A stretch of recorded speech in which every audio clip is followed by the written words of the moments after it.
E hoje, assim, muito especialmente, nós estamos trazendo esse tema muito bonito que trata-se de nosso Pai Celestial, Deus. A nossa proposta é desenvolver esse trabalho falando do nosso Pai de misericórdia. Assim como Emmanuel diz, aquele Pai que nos ampara e abençoa. E antes de nós nos preparando para adentrar nesse assunto belíssimo, nós trouxemos desse livro Rejubila-te em Deus, que é da Joana de Ângeles. Ela escreve o primeiro capítulo sobre Deus, que é pertinente, o livro Rejubila-te em Deus. E ao encerrar esse primeiro capítulo, a Joana de Ângeles fecha-o dizendo assim para nós: fundamentado todo o seu contributo libertador na crença em Deus, o Espiritismo afirma que Deus é a inteligência suprema e a causa primeira de todas as coisas. Em sintética definição que deram os Espíritos ao codificador quando os interrogou. Deus, portanto, encontra-se íncito no ser, aguardando ser descoberto e ampliado, assim como no universo em todas as suas manifestações. Docemente, Jesus chamava-o Pai, numa expressão de infinita doçura e afabilidade, facultando a todos buscá-lo e vivenciá-lo ao longo da experiência evolutiva que mais os aproxima dele. Permear-se do seu amor e auscultá-lo na mente e no coração é o dever que a todos cumpre vivenciar nesse grave momento de aflições e de dores que dominam os indivíduos e a sociedade terrena. Enquanto isso, Deus ama e aguarda. É muito bonito, dá vontade de a gente continuar lendo, né? Mas fica aí a sugestão. Mas na verdade, uma vez lendo essa mensagem da Joana e começando a refletir nesse assunto, a gente percebe, todos nós percebemos, que a humanidade nunca necessitou tanto de falar do nosso Pai. Não só falar do nosso Pai, como falar com Ele, meditar nele, conversar com Ele. E a gente verificou que no Livro dos Espíritos, que nós sabemos ser a maior obra filosófica que a Terra já conheceu, o Livro dos Espíritos, tudo que nós quisermos tem lá. E a gente verifica que Allan Kardec começa a conversa, a sua pesquisa, a sua codificação da matéria advinda dos Espíritos do Senhor, pela primeira questão, que teria que ser pelo começo, que é Deus.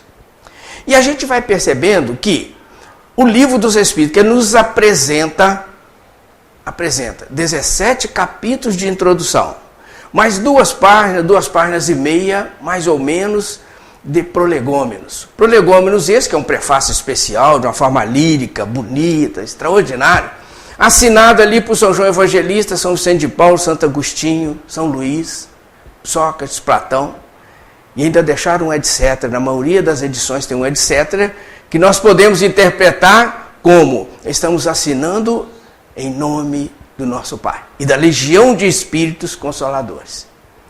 Aí a gente avança no Livro dos Espíritos, 1019 perguntas e respostas, no miolo do livro, no bojo do livro, 1019 perguntas e respostas. E depois, ao final, 9 capítulos de conclusão, o último deles assinado lá, Santo Agostinho. Mas é algo tão belo que a gente vai percebendo que Allan Kardec, ao codificar o livro, conseguiu montar um link de perguntas, ou seja, entrelaçou as perguntas de tal forma que não existe uma pergunta independente da outra. Sabe, aquele tecer de uma rede cujos fios são de luz. Ele foi tecendo e a gente, se não tiver cuidado na hora de estudar o livro, a gente acha que ele mudou de assunto. Se a gente for da pergunta 1, 2, 3, depois para a 10ª, nós vamos ver que dá uma sequência perfeita, porque o Evangelho é assim. A doutrina espírita é o Evangelho do Cristo.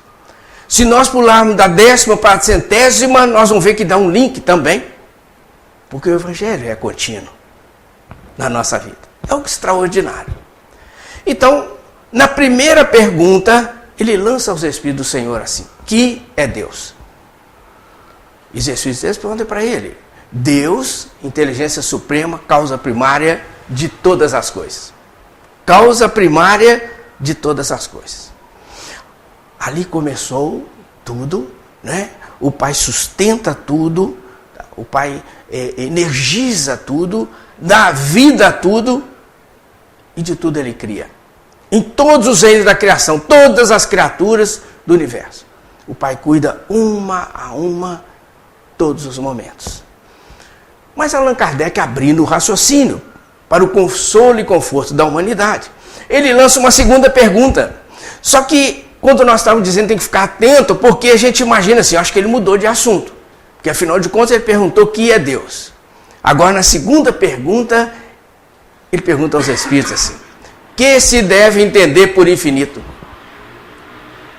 Parece que ele mudou de assunto, mas não mudou. Que se deve entender por infinito? Os Espíritos do Senhor, então, respondem para ele assim: aquilo que não tem princípio nem fim. Tudo que é desconhecido, dizem eles, é infinito. Mas aí Allan Kardec, nessas três perguntas que nós pegamos, né, ele fecha então esse grupo de raciocínio. Quando ele fala assim: podemos dizer que Deus é infinito? Na pergunta dele, nas palavras dele, poder-se-ia dizer que Deus é infinito? Que a gente mistura um pouco, né, as nossas palavras humildes com as palavras belas do Livro dos Espíritos. Poder-se-ia dizer que Deus é infinito? Então ele não mudou de assunto, ele voltou a querer saber sobre Deus. Aí os Espíritos vão dizer para ele assim: definição incompleta. Pobreza da linguagem humana, insuficiente para definir o que está acima da linguagem dos homens. Pobreza da linguagem humana. E é muito interessante quando eles falam assim, porque se a gente for avançar depois nos atributos da divindade, no próprio Livro dos Espíritos, eles vão dizer assim, que se nós dissermos que Deus é infinito, nós estaremos atribuindo uma qualidade a Deus. Nós estaremos atribuindo uma qualidade a Deus. Porque Deus, analogicamente, nós vamos concluindo, porque Deus está muito além do infinito. Mesmo porque, se houvesse infinito, ou havendo infinito, Deus que o criou. Né? Então Deus é a causa primária de todas as coisas. Mas a gente avançou no raciocínio, porque o nosso objetivo é abrir o nosso raciocínio para a gente entender melhor. Afinal de contas, a doutrina espírita é a fé raciocinada. À luz da lógica, da razão, nós temos que ir entendendo e avançando como em águas profundas, onde nós vamos, às vezes, abrindo cada vez mais as chances do aprendizado. Aí nós fomos para a questão número 10. Nós falamos no início que o Livro dos Espíritos tem 1019 questões. Vocês vão ver que nós vamos falar aqui de 5. Olha quanta coisa tem lá no livro para a gente olhar. Quanta coisa. Nós vamos falar apenas de 5. Nós vamos pegar agora a número 10. Quando ele perguntou para os Espíritos assim, não mudou de assunto. Querem ver? Ele pergunta assim: pode o homem compreender a natureza íntima de Deus? Mudando a ordem, né? Pelas nossas palavras. O homem pode entender a natureza íntima de Deus? Os Espíritos vão dizer para ele assim: não, falta-lhe para isso o sentido. Falta para nós o sentido para entender a natureza íntima de Deus. Mas aí ele tece mais uma pergunta, ele emenda mais uma pergunta. Quando ele diz assim: será dado um dia ao homem compreender o mistério da divindade? E é muito bonito, porque se nós não podemos entender hoje a natureza íntima de Deus, será que um dia nós vamos poder entender? Essa é a pergunta dele. E aí os Espíritos do Senhor respondem para ele: quando não mais tiver o espírito obscurecido pela matéria, quando pela sua perfeição se houver aproximado de Deus, ele o verá e compreenderá. Quando não mais tiver o espírito obscurecido pela matéria.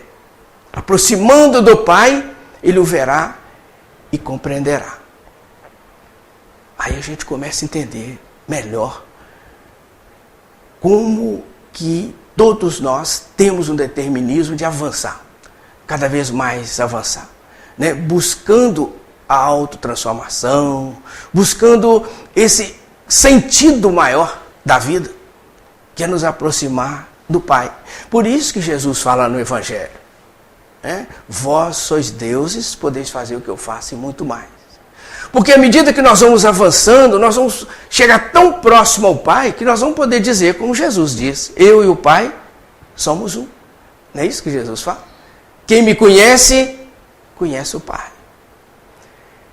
E a gente está falando dessa tecer de uma rede de luz, de perguntas. E isso é uma realidade. Vamos ver o que Kardec comenta, porque o Livro dos Espíritos é assim. Vem a pergunta, que é de Allan Kardec, depois vem a resposta dos Espíritos, que na maioria das edições vem entre aspas, e depois, na maioria das perguntas, vem as letrinhas miudinhas ao final. Esse é um comentário de Allan Kardec. Então ele vai dizer para nós assim, nessa questão, nós não vamos ler tudo, apenas umas linhas, quando ele diz assim, a inferioridade das faculdades do homem não lhe permite compreender a natureza íntima de Deus. A inferioridade não lhe permite conhecer a natureza íntima de Deus. Na infância da humanidade, o homem confunde muitas vezes com a criatura, cujas imperfeições lhe atribui. Mas à medida que nele se desenvolve o senso moral, o seu pensamento penetra melhor no âmago das coisas. E é tão sério isso, porque a gente começou ao longo dos séculos, ao longo dos milênios, a gente começou a adotar uma figura divina como nós. A gente começou a imaginar Deus como uma criatura humana.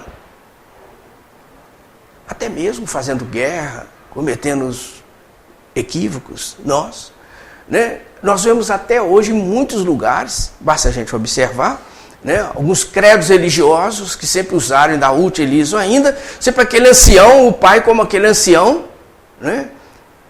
Com um cajado, ou assentado num trono, barbas longas, né? Cabelos encanecidos pela neve do tempo, como se o pai ficasse ali assentado o tempo todo. A gente esquecendo que as palavras do Cristo são, meu pai trabalha até hoje e eu também. Porque o pai trabalha o tempo todo.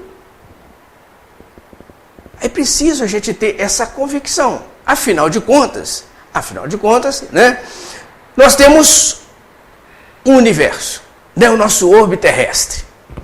O orbe terrestre é esse criado há 4 bilhões e meio de anos atrás, cujo governador, administrador de tudo, por ordem do Pai, sob orientação do Pai, foi o Cristo, Jesus, que há 4 bilhões e meio de anos atrás já era divindade.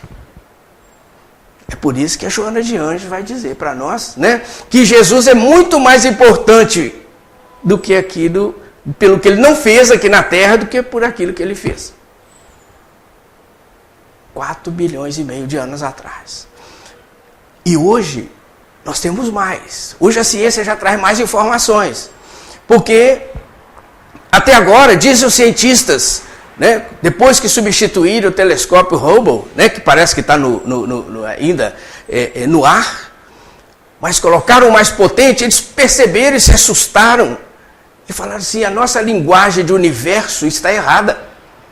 Nós temos muitos universos. Tem que colocar o S. Com todas as galáxias, constelações que o universo tem, imaginem N universos com tudo isso. Então quem governa, quem controla tudo isso é o Pai de misericórdia, que dá vida a tudo, que sustenta tudo. Mas aquela formiguinha que está no açúcar lá em casa agora, aquela que a gente nem enxerga também? Também. Ela está desenvolvendo o aparelho digestivo? Também. E a formiguinha que está cortando a roseira lá também? Também. Aqueles animálculos que só com o telescópio se vê, microscópio, perdão, também. Porque sustenta tudo, porque tudo está inserido na energia dele. Deus está em tudo, está em todos. Se ele está em tudo e está em todos, tudo e todos estamos inseridos nele. É por isso que nós respiramos. Por isso que nossos rins estão filtrando o sangue do corpo todinho a cada 50 minutos. Imagina a pessoa vivendo 100 anos. A expectativa de vida está aumentando, os cientistas já estão até falando agora que nos próximos 20, 30 anos as pessoas vão passar a viver 120 anos. Imagine os rins continuando filtrando o sangue todo do corpo sem que nós notemos. Tudo funcionando. Por misericórdia, por amor do Pai. Quando a gente estava refletindo nisso, a gente tem que ampliar o nosso raciocínio. Por quê? Dr. Cressy Morrison, um cientista que foi presidente da Academia de Ciências de Nova York. Dr. Cressy diz assim: eu passei a acreditar em Deus. Antes, quando eu assumi a Academia de Ciências de Nova York, eu era totalmente cético. Não acreditava em Deus. Agora, diz ele, anos depois, eu passei a acreditar em Deus. E ele vai dizer 7 razões, N razões, porque ele passou a acreditar em Deus. Mas nós coletamos uma bem pequena para que nós enriqueçamos o nosso coração sem nos deter. Quando ele diz assim: nós verificando no telescópio, verificamos que um dia que tinha estrelas muito grandes, tinha umas estrelas menores e tinha um vácuo, um espaço escuro. Questão 36 do Livro dos Espíritos. Os Espíritos vão dizer para Allan Kardec: não existe vácuo no universo. Onde achais que é um vácuo, está cheio da matéria primitiva, que é fluido cósmico universal. Mas a ciência vê, não está vendo, né? Eles entendem ser um vácuo. Para eles, essa expressão deles é assim. Alguns segmentos da ciência chamam até de buraco negro. Então eles pegavam uma estrela enorme, estrela pequena e um buraco. Aí diz o Dr. Cressy, daí uns dias nós olhamos de novo e levamos um susto, porque tinha estrelas grandes que já não existiam mais. Outras pequenas que tinham crescido. E onde nós achávamos que era um vácuo, estava cheio de estrelas pequenas. Como pode isso? Ele começou, mas e a estrela grande que sumiu? Onde que ela foi? Aí ele diz assim: nós, aumentando a pesquisa, nós vamos verificar que a estrela, ela simplesmente se descondensa. Porque a estrela é uma condensação de energia, um aglomerado de células, que são energias, que já juntam por ordem do Pai e dos seus colaboradores, infinitos trabalhadores, nas escalas evolutivas, e essas células se ajuntam e formam a estrela. Eu formo o Sol, e formo essa mesa, e formo a minha roupa, e formo o meu corpo.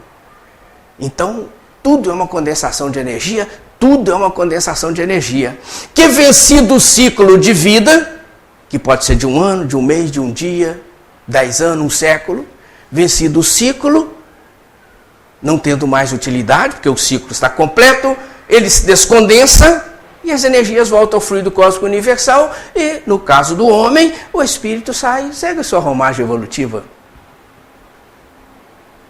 Que beleza!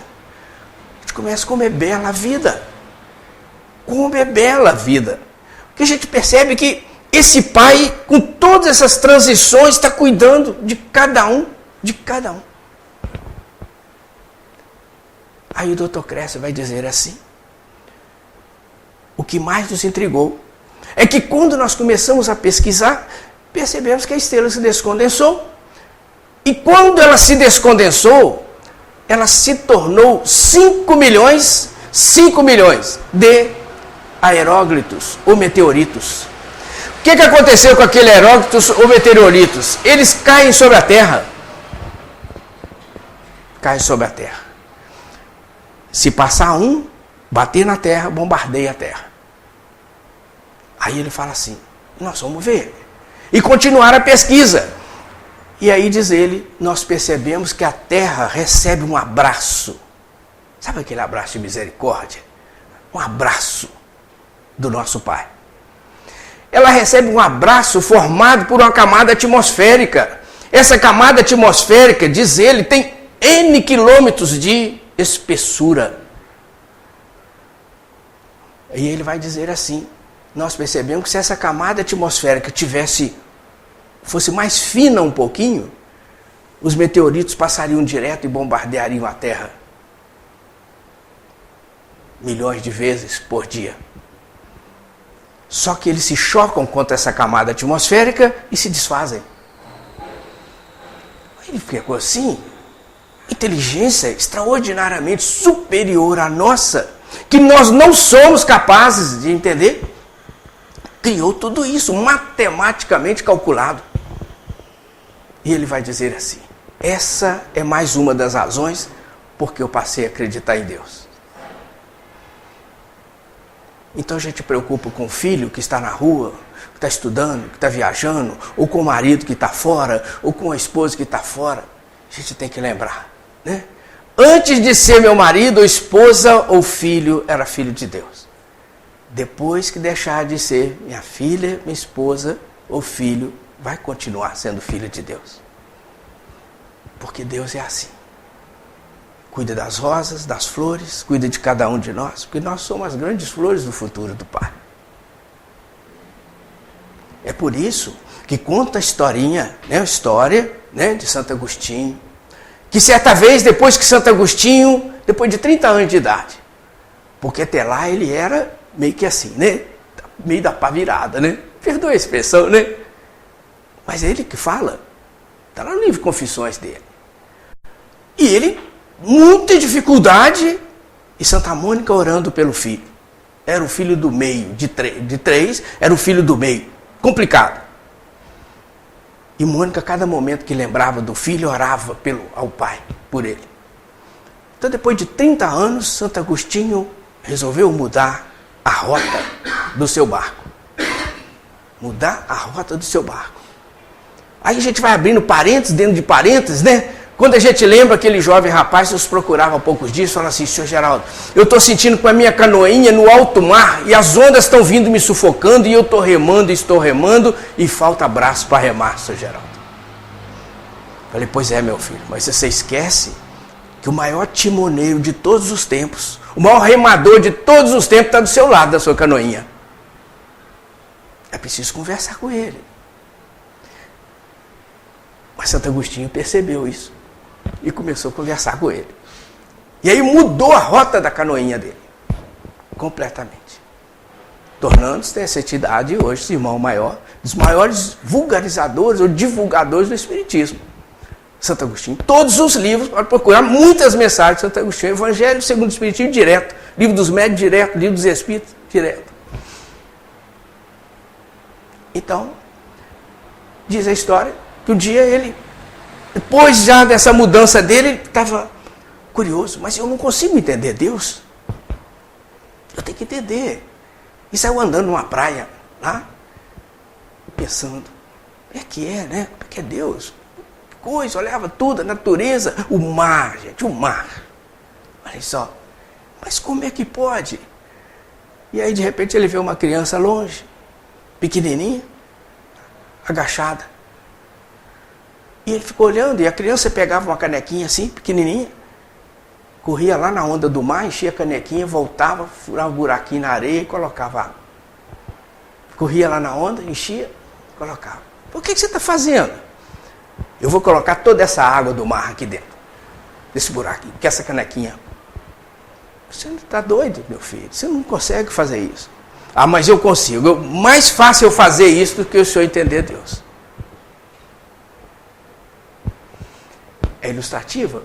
Pode ser, mas muito ilustrativo. Porque a gente começa a perceber a grandeza do Pai. A gente começa a perceber por que os espíritos... Porque na verdade é o seguinte, quando Santo Agostinho, quando Allan Kardec começou a codificar o livro, e os espíritos a responder às suas perguntas, o que estava acontecendo no universo que nós não percebíamos? Como hoje existe no universo um controle central. Existe um controle central, um comando central. E às vezes a gente vê acontecendo isto ou aquilo para tudo quanto é lado. A gente vira a gente vê coisas terríveis. Vira para o outro lado também, terrível. Não nos preocupemos, porque isso acontecerá enquanto o Pai permitir. Porque existe um controle central que comanda tudo. Então, quando Allan Kardec perguntava, o comando central o inspirava. Quando os espíritos respondiam, o comando central os inspirava. É por isso que a gente vê citações do apóstolo Paulo, do apóstolo Pedro, a gente vê de Allan Kardec, vê dos espíritos de Fenelon, a gente vê de Santo Agostinho, a gente vê de São Luís, porque o comando central é um só. Falam ao nosso ouvido, ao nosso coração, ao nosso visual, o tempo todo.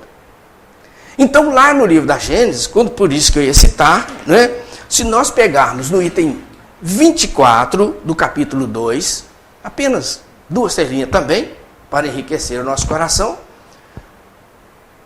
vai dizer lá, mas são os espíritos Allan Kardec, comando central. Vai dizer assim, olha só, depois vocês vão entender porque que eu estou falando muito no comando central. Já, já. Quando os espíritos dizem assim, para entender a sua solicitude a todas as criaturas, não precisa Deus lançar o olhar do alto da imensidade. Deus não precisa olhar do alto para ver todo mundo o que nós queremos. As nossas preces, para que Ele as ouça, não precisam transpor o espaço, nem ser ditas com voz retumbante, pois que, estando de contínuo ao nosso lado, os nossos pensamentos repercutem nele. Os nossos pensamentos são como sons de um sino que fazem vibrar todas as moléculas do som ambiente. Se nós estamos inseridos nas energias divinas, tal como André Luiz fala, né? Como peixes no oceano, nós estamos inseridos na energia divina, a gente pensou, o Pai já registrou. A gente sentiu no coração, o Pai já registrou. Aí diz assim, como produzir ondas, como se fosse um sino. Se badalar um sino, vai se produzir ondas, né? E vão chegar aos nossos tímpanos auditivos. Se passar um veículo, com aquele som atrás do porta-mala muito alto, começa a vibrar as ondas, começa a vibrar. Não é? A gente quando para numa cancela do trem, e o trem está passando a barulheira danada, que forma uma série de ondas sonoras, que em determinada situação, você escuta. Quando o trem buzina, escuta. Eu moro lá em São Pedro, costumo escutar o trem buzinando aqui embaixo. As ondas sonoras. Mas, aí está o grande convite da doutrina espírita. A gente raciocinar.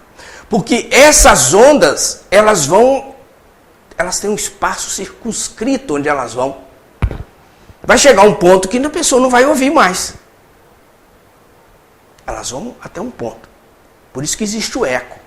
Porque vai as ondas, o barulho, batem no obstáculo e voltam e formam o eco. Então, essas ondas, elas são circunscritas. Mas as ondas do pensamento, verbalizada, visual, sentimental, elas vão ao infinito. Ou melhor, além do infinito. Porque elas chegam no Pai. Chegam no Pai. Eu orei, vai chegar nele. Já chegou. Já chegou. Só que ele vai nos atender naquilo que nós precisamos para a nossa evolução. Mas é automático. Porque chega, nós estamos inseridos nele. Tudo que a gente faz está registrado no Pai. Aí a gente avança. Por quê? Porque os Espíritos vão falar para nós, na questão 96 do Livro dos Espíritos e seguintes, aí vai pegar a questão 100 e tudo mais, eles vão mostrar para nós que esse entendimento de Deus, essa convivência com Deus, vai ocorrer ao longo da nossa evolução. À medida que a gente vai evoluindo, a gente vai se aproximando dele. Porque Deus é a verdade. À medida que eu vou evoluindo, eu vou abrindo o meu entendimento e vou me aproximando do Pai. Então eles dizem lá na questão 96, de que didaticamente eles iriam mostrar para nós a evolução dos espíritos. E que teriam 3 ordens, didaticamente ou pedagogicamente, porque são muitas as ordens. Mas nós vamos colocar 3 ordens, primeira, segunda e terceira ordem. Essas ordens eles as dividiram em classes, 10 classes, para ali afora, né? 10 classes, didaticamente, que diz, são infinitas as classes de evolução. Mas só para a gente entender, essas ordens, então, no topo da pirâmide, como se fosse uma pirâmide, no topo da pirâmide estão os espíritos puros, os espíritos celestes, os espíritos das esferas crísticas. Aqueles mesmo, aqueles espíritos, como Jesus, que já não erram mais. Quando o espírito chega nesse nível de evolução, ele já não erra mais. Então, ele sabe manipular todas as energias que nós não vemos, que são as reais, as que realmente existem, as que jamais acabam, né? Eles manipulam o fluido cósmico universal com naturalidade. Então, estou com uma célula doente, eles manipulam a energia, injetam aquela energia naquela célula e ela fica sã. É assim, a cura. Na época de Jesus, aqui no planeta, porque ele continua curando, ele, à distância, simplesmente manipulava pela sua vontade, que era a vontade do Pai. Ele mesmo dizia e diz, né, eu vim para fazer a vontade daquele que me enviou. É assim. Então, ele manipulava, substituía uma célula doente, uma sã por uma sã, uma energia salutar numa célula doente. E a pessoa saía andando. E nós, sem entender isso, por isso que a doutrina chega e abre o leque, ela abre os janelões assim da vida para a gente. E a gente, sem entender, assim, foi milagre. Não, não foi milagre, é sabedoria, é diferente. Sabedoria divina.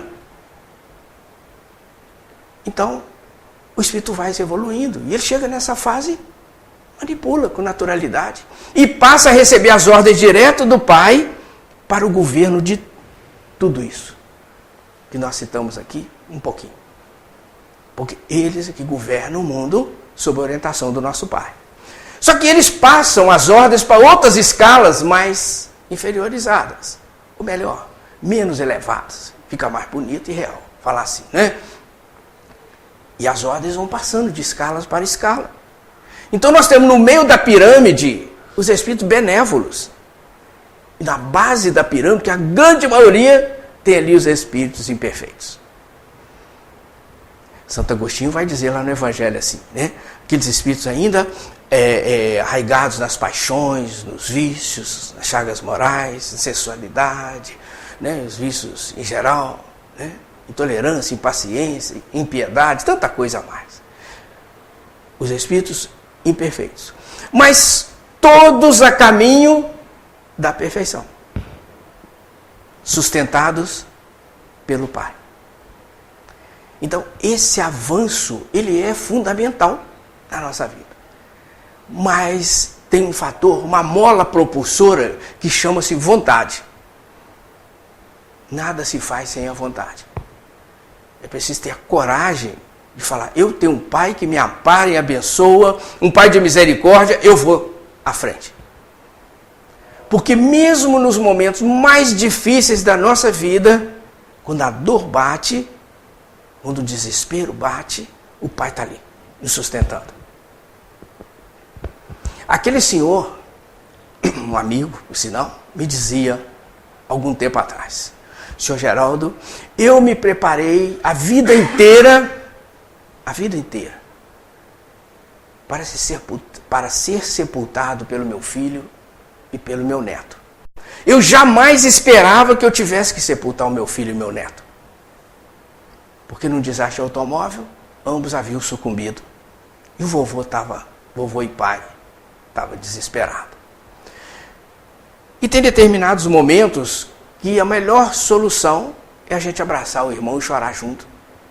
Porque às vezes não tem palavra que você fala. E a gente se abraçou e ficamos juntos no velório e tudo mais. Passaram-se os dias, o tempo. Daí uns 2 meses eu encontrei com aquele senhor e ele falava comigo assim, senhor Geraldo, vou falar uma coisa com o senhor. Eu achei que eu não fosse aguentar. Agora, vou falar uma coisa para o senhor. O que me salvou foi que eu ganhei uns 200 abraços naquele dia. Só que ele não sabia, porque o credo religioso dele a gente tem que respeitar, né? Não estuda nessa direção. E ele não sabia que em cada abraço daquele, o pai o estava abraçando. Porque Deus é assim, ele ajuda um através do outro. Ajuda um sempre. Ajuda um através do outro. Então, os abraços refizeram. E deram para ele a sustentação que ele precisava naquele momento. E assim acontece todos os momentos da nossa vida. Quando o momento está muito difícil, o Pai chega e nos abraça. Tal qual, né, nós podemos ver nesse vídeo, né? Vídeo muito pequeno, simples, né, que está rodando aí no WhatsApp. Vamos ver se nós conseguimos projetá-lo, né? Esse vídeo está rodando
percebe, né, de uma forma mais descontraída, o amparo de Deus. Porque é exatamente isso. Se nós tivéssemos hoje essa consciência, se a humanidade tivesse essa consciência da presença divina na nossa vida, certamente o índice de suicídio, que tanto cresce hoje entre 14 e 29 anos de idade, seria muito menor, ou nem haveria. Porque a gente tem que perceber que tem um pai que está do nosso lado. E não é à toa que em determinada época, né, William Shakespeare falava assim, né? Quando você achar que não aguenta mais, você aguenta tudo. Quando você achar que não pode mais, você pode tudo. E ainda falava mais. Planta o seu jardim, enfeite a sua alma. Não espere que outros lhe mandem flores. Porque essa vontade é preciso desabrochar na gente. E essa confiança, essa certeza de que o Pai está do nosso lado. E isso é algo tão extraordinário que a gente fica pensando assim, mas será que está mesmo? Como que funciona isso? Se a gente for, né? Se a gente for, não vamos muito longe. Nós vamos no Evangelho segundo o Espiritismo, né? A gente pegou lá, de 4 ou 5 parágrafos, pegamos 2, para enriquecer o nosso coração. Quando a gente olha o prefácio do Evangelho segundo o Espiritismo, a gente vai sentir esse abraço do Pai na humanidade. No coração de cada um de nós e na humanidade como um todo. Porque lá no prefácio, o Espírito Verdade, ele começa dizendo para nós de uma forma belíssima. É aquela forma tão bela, tão lírica, sabe? Quando a gente começa a ler, é preciso colocar um lencinho do lado, porque se rolar uma lágrima no rosto, a gente enxuga e continua lendo. Porque a lágrima foi sagrada no Jardim das Oliveiras. Faz parte do lavar a alma, faz parte da reformulação. Quando o benfeitor espiritual mostra para nós o abraço do Pai. Quando ele diz assim, os Espíritos do Senhor, olha o que ele diz, os Espíritos do Senhor, que são as virtudes dos céus. Qual o imenso exército que se movimenta ao receber as ordens do seu comando. Por isso nós estamos usando a palavra comando. O controle central. Como um imenso exército a receber as ordens do seu comando, espalham-se por toda a superfície terrestre. E semelhantes a estrelas cadentes, vem iluminar os caminhos e abrir os olhos aos cegos. Isso não existe algo mais belo. Porque ao receber as ordens do seu comando, espalham-se por toda a superfície terrestre. Como nós dissemos, que é tudo um link, tudo interligado, essa rede de luz do Pai. Se a gente for no Evangelho segundo o Espiritismo, mais à frente, nós vamos ver, quando fala da autoridade da doutrina espírita, nós vamos perceber que essas estrelas cadentes que se espalham por toda a superfície terrestre,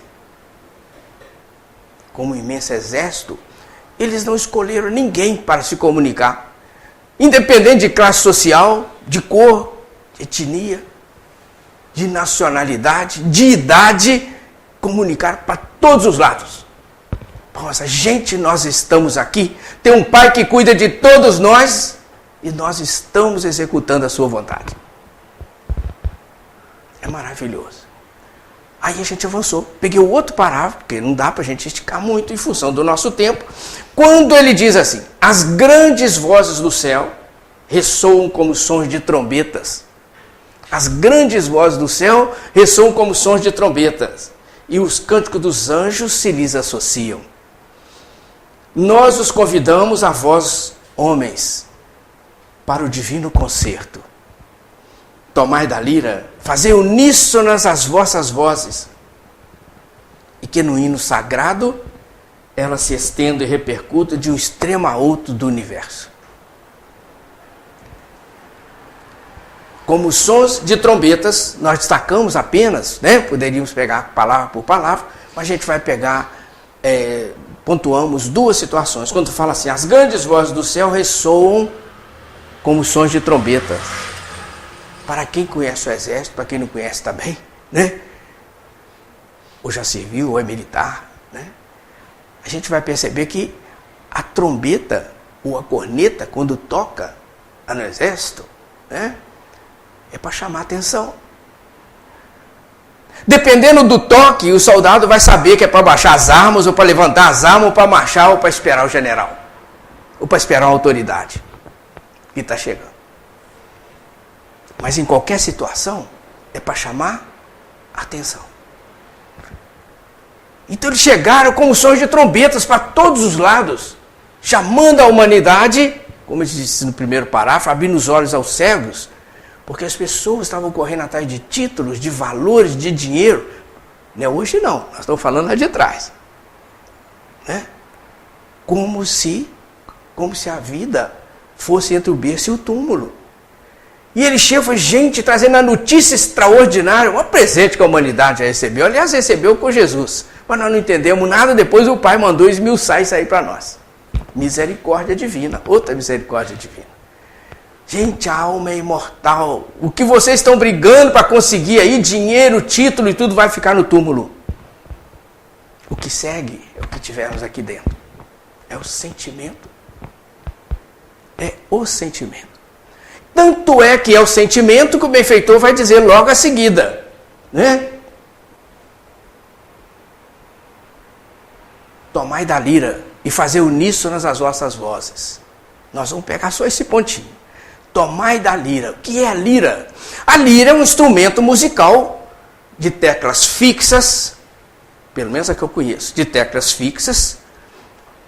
E o musicista, ele tem um instrumentozinho, tipo uma batuta, com a bolinha na ponta, e ele então vai batendo, e ele extrai o som dali, da lira. E aquele som, o musicista, sabendo, vai integrar uma orquestra. Porque ele fala assim, nós somos convidados para o divino concerto. Temos a lira e fomos convidados para o divino concerto. Pensou, gente, num concerto musical? Que coisa mais linda que isso? Só que tem um detalhe. A lira que ele se refere aqui, não é esse instrumento de tecla fixa, não. É a tecla do coração. É o coração, isso mesmo. Esse é que nós somos convidados. Só que a humanidade toda está convidada a participar de um concerto. É um concerto para todo mundo. Por isso que Jesus fala assim, haverá mais festa no céu por um pecador que se arrepende do que por 99 justos que lá já estejam. Porque é uma festa, um concerto é uma festa. Só de ouvir. Imagine de participar e de tocar. Então, nós precisamos botar essa lira para fazer som. Tocar o nosso coração, tocar o coração do nosso irmão.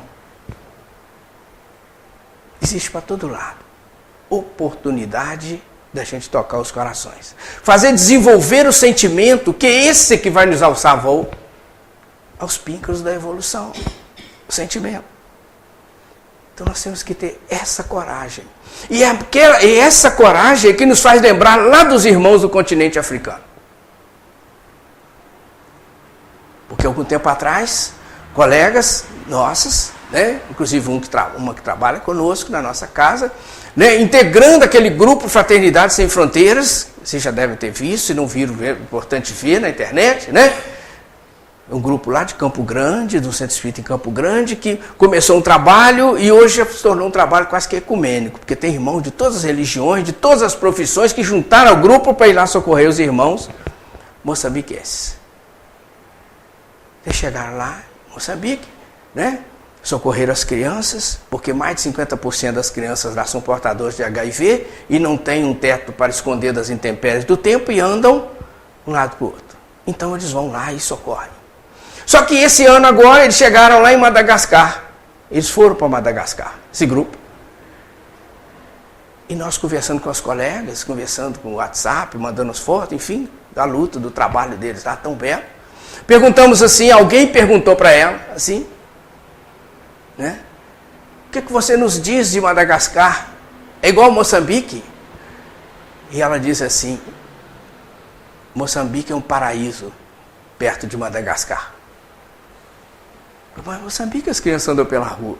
Em Moçambique as crianças tomam um chá para tirar a fome e a sede durante 3 dias. Porque não tem o que comer. E é um paraíso perto de Madagascar. Mas nós não podemos ir lá, mas podemos orar. Lembra que nós falamos aqui?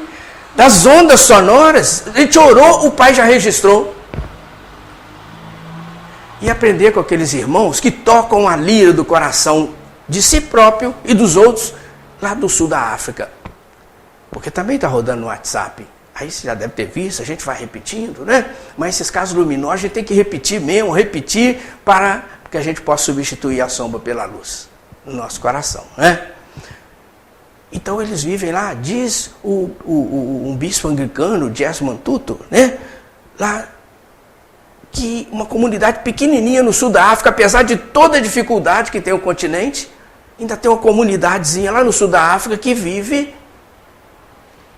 em perfeita confraternização, em lei de cooperação, a lei da caridade, que é a materialização do amor, o amor de Jesus, aquele amor incondicional, é o amor do Pai.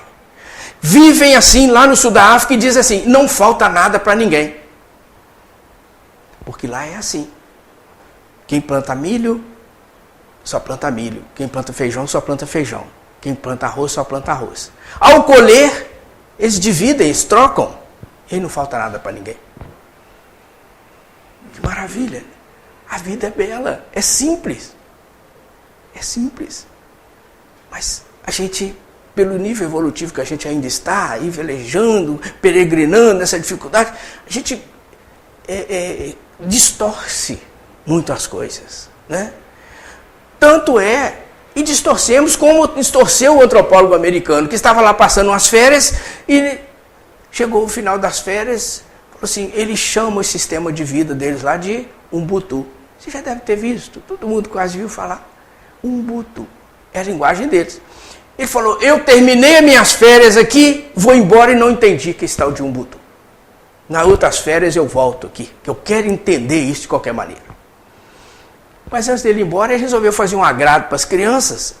Pegou um saco bem grande, encheu de bombom, de bala, de doce, guloseimas, enfim, e amarrou no alto de uma árvore e falou assim, chamou as crianças. Começou a chamar crianças. Começou, não falta criança para todo lado, né? Juntaram criança em volta dele e ele falou para eles assim, olha, eu vou contar 1, 2, 3 já. E falar o já. Quando eu disser o já, vocês podem correr. Aquele saco lá, ó, tá cheio de bala, bombom, doce e tudo mais. Quem subir primeiro lá, vai ficar com tudo. E aí ele começou, e as crianças tudo em volta dele, ele começou 1, 2, 3 e já. Quando ele disse a palavra já, as crianças se deram as mãos e saíram correndo para a árvore. E lá fizeram uma escadinha humana e foram lá pegar o saco de guloseimas. Foram para um gramado enorme e tornaram tudo gramado e as crianças sentaram e começaram a comer. Ele falou, não, vocês não entenderam nada, vamos começar tudo de novo. E aí uma menininha lá, de 6, 7 anos, levanta e fala assim, tio, isso é Ubuntu. Isso é Ubuntu. Extraordinário. Essa vivência como irmãos, afinal, somos todos filhos do mesmo Pai, com o mesmo destino de ser feliz. Então, quando o Espírito Verdade nos convida a tocar na lira, participar desse concerto musical, ele está dizendo em outras palavras o seguinte, claro que outros irmãos, em outras situações, poderiam extrair pérolas muito mais belas, mas dentro da nossa humilde condição, nós percebemos que ele está falando para a gente assim, olha, quando você vibrar a lira do seu coração, você a sua, eu a minha, outro, todos nós vibrarmos juntos, nós mudamos a Terra. Porque nada resiste à irradiação do amor. Nada. Nem à toa que estão vindo os irmãos de Alcione, está lá no livro Amanhecer de uma Nova Era, segundo Filomeno de Miranda, preparando-se para vir para o planeta Terra para nos ajudar nessa transformação do planeta. De provas e expiações para a regeneração. Certamente vão chegar tocando a lira com a música especial. E se nós estivermos já tocando a nossa lira do coração, é só integrar a orquestra e formar um concerto. Porque o Emmanuel já fala assim: não haverá felicidade na terra enquanto tiver uma lágrima rolando. Porque eu não consigo ser feliz se eu não fizer feliz o meu irmão. Porque na vida é assim, né? Deus ajuda um através do outro. Eu ajudando o outro a trocar a lira do coração, automaticamente eu estou tocando a minha canção. E a canção, ela é uma para todo mundo, que é a canção do amor. Amor de Deus, nosso Pai. Que Ele possa desabrochar no nosso meio, que Ele possa florescer, perfumar nossa vida, a vida de cada um, fazendo nascer a esperança, né, e a paz. Muito obrigado a todos.